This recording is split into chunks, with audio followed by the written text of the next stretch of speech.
correctly with the correct amount. The truth without Photoshop is really my heart and my testimony.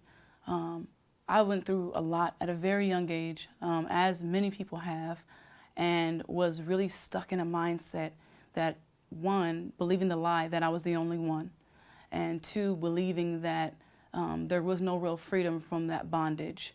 It's a very, very strong, prevalent thing that's running rampant now with so many different things that are happening, and even with human trafficking and all these different things that are happening.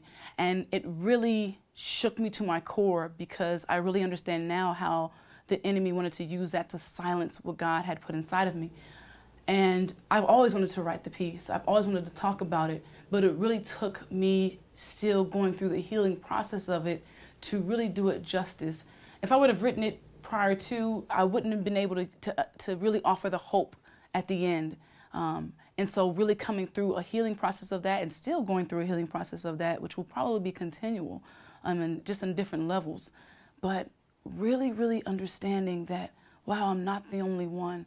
And I knew that once I began to share my testimony openly, and men and women started coming up to me and saying thank you with tears in their eyes for sharing, I knew that I didn't only just go through to become a stronger person and for an understanding of what God had for me, but also that I went through on behalf of other people. And the crazy thing that I remember is I told God I wanted to be a frontline warrior. I wanted to be able to feel pain on a different level so that I could warm the rest of the people, and also relate to the pain of other people. It's a very strange thing to ask for, but it's beyond the reward, because I truly sincerely mean it when I say I would go through it again, because the connection that you have with people, they will hear you if you share in the pain, and know that somebody else has been in pain.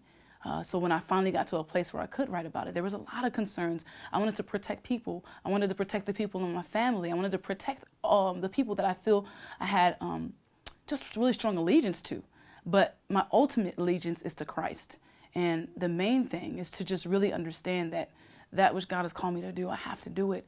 And so even God giving me wisdom in the protection of that, still has been so much in understanding how to try to show the grace that God has really given me, because I know I'm not without sin.